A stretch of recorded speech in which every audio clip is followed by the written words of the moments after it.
92K? Grabe, 2.5 mahal. Mahal dito, dito tayo. 92 pa yan dati. Ewan ko lang ngayon kung magkano. 150 na ngayon. 150 na ngayon?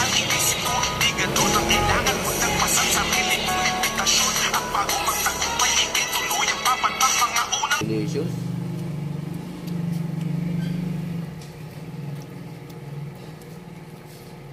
Ito yung gusto ko, hindi maingay. Anong trabaho mo ngayon? Ngayon, kahapon po nag-networking lang ako. Dito ako kay Ate Ana nag-networking sa Parkland. Pisonet lang yun. Tapos yung networking ko, nire-remit ko yun sa, unang-una talaga sa pamilya ko, nire-remit yung networking. Para pagkagising na other day, rekta sila sa nearest computer shop. Una akong ginaguide nanay ko, tapos kapatid ko, pamangkin. Tsaka yung kapitbahay namin. Sabi ko, halagang 30 pesos, busog ka na eh. Kitaan session. Si Optical Illusion, si OI. Kasi tatlo yan sila, Treat, Respect, tsaka Obey. Ito si Treat, pinapatengkuhan ko po na nilibre niyo po ako. Okay. Pero si OI, ang laking tulong sa niyan, sa lahat. Sino yung OI? Si Optical Illusion po. Kitaan session. Bawa, may gusto po kayong kitain, concert series. Tapos news report update, mga movie pics, tsaka mga music uploaded. Si Optical Illusion talaga yung number 1 na makakausap nyo via social media.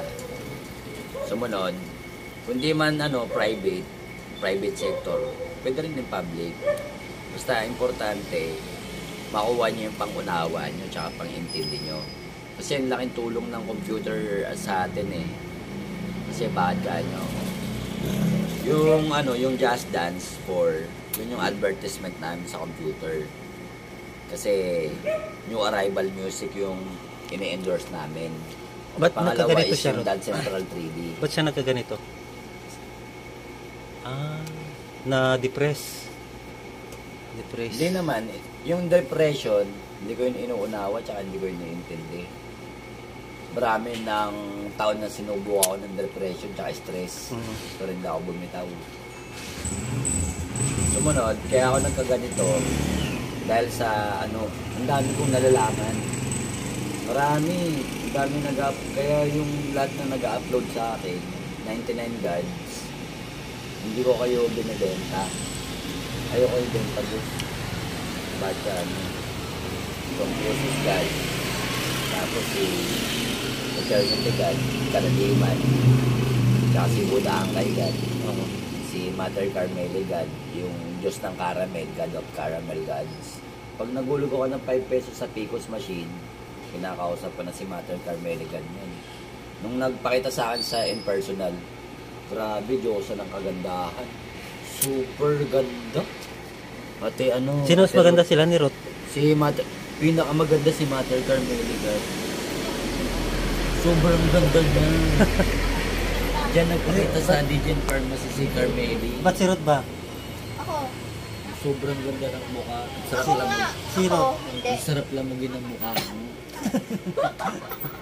Kinis ng mukha niya, no? Puti, no? Sobrang puti, tsaka ma-pinkish pink. Oo nga. Ang ganda pa. Ate Ruth, Maganda pa, no? Ba?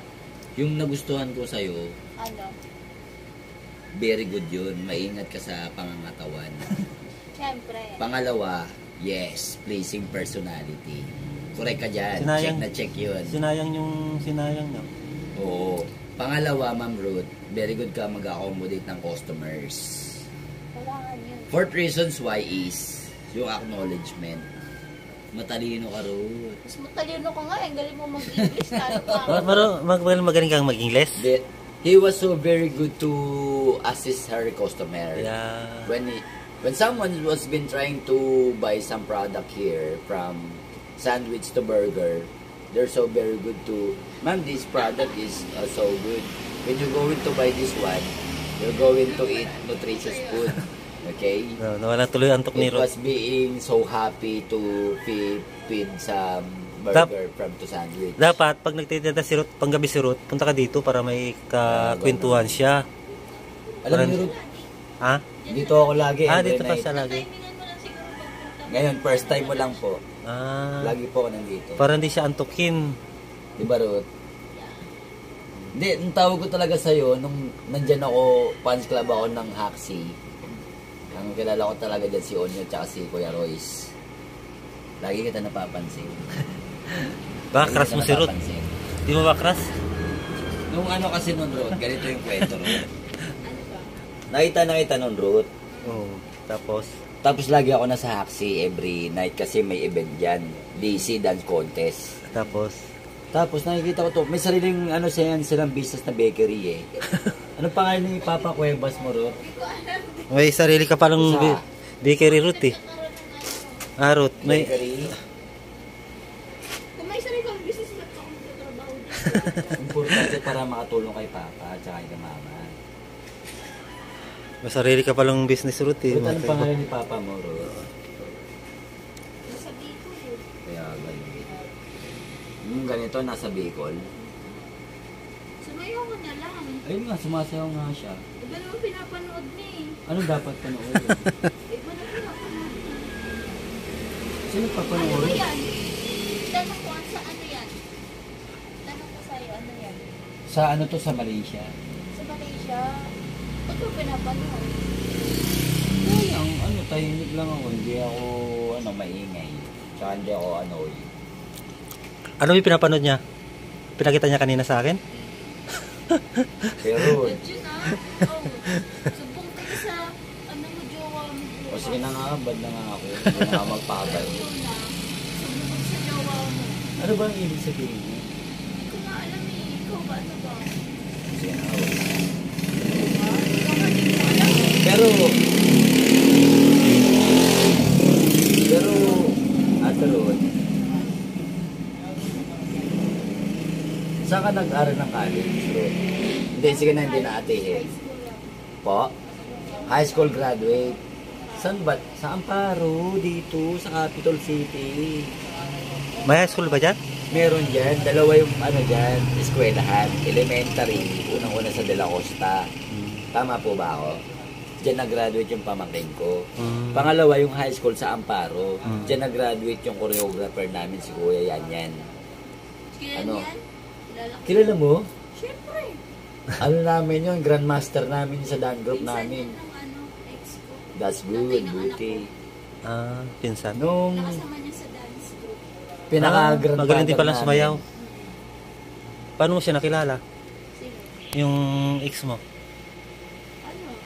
Wala, taga dyan din naman kasi dati. Ah, taga dyan. Ah, Saka isang lugar na kami sa isang lugar lang kayo? kaya kilala ko. Pero ngayon, hindi mo na nakikita. Hindi. Ay, pumunta nitong ano nga, wala nga man lang binigay sa anak niya. Ay, walang binigay din? Pumunta lang siya. May trabaho ba siya? Meron? Ano siya ngayon? Construction master. Good. Ah, construction. So, ano mga magkakaibigan? Buhay mo po di sarili niya lang. Wala pa siyang asawa. Meron. Yung pinakasama niya ngayon nag-abroad. Ano sa abroad? Oo.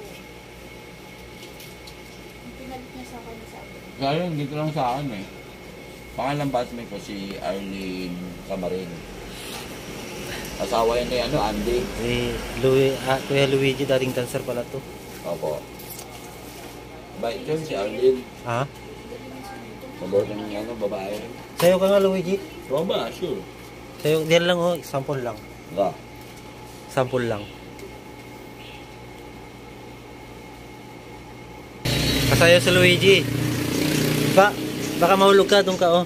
Harap ka dito. Mahulog ka dyan oh, Luigi. Ay, galing ah. Oh. Woo! Let's go! Ayos ah.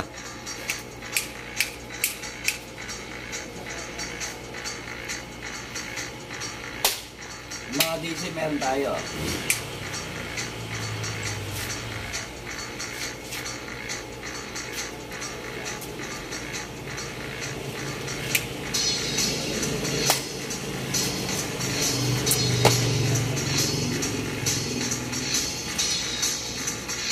Marunong ka magtumbling? Hindi eh. Hindi. Hindi ko expansion yung mga exhibition eh. Hindi Michael- ko yan eh. Michael Jackson daw.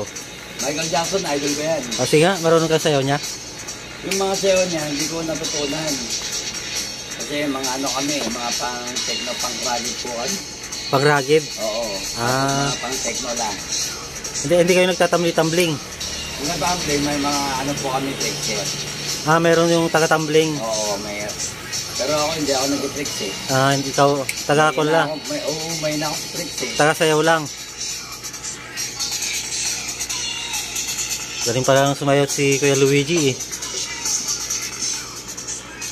Ah, Kuya Luigi. Galing ka palang sumayaw. Kasi that is my life. Yung sayaw, yan ang number 1 kaseksihan ko. Pangalawa, yung dance move, yan yung pinakamalambing ko. Yung mga tao kuya, hindi bababayan pag wala kang talent sa sayaw. Salamat Kuya Luigi ah. Yung ano man po. Pinagbigyan mo kami ni Ruth. Ganon yun. Galing ka palang sumayaw eh. Yung DC, yan ang nag-aayos sa magkakaaway kuya. To tell you honestly kuya, ano po ba ang pangalan nyo? Nelson. Kuya Nelson, yung dance contest, para kaming areglo. Totoo yan Ate Ruth. Tama po ba ako Ate Ruth? Ate Ruth, makinig ka naman sa akin. Kaming DC, gagawin naming dance contest, big night. Para, anong gusto namin Ate Ruth? Kaya ganon, magkaayusin. Pag-ayusin yung magkakaaway. Pero bawa 10 dance group, magkakaroon kami ng dance. Pero may prices yun. 532, 5,000, 3,000, 2,000. Pagkatapos ng dance contest na yun, kinabukasan, ang lakas ng banding ng pamilya nyo.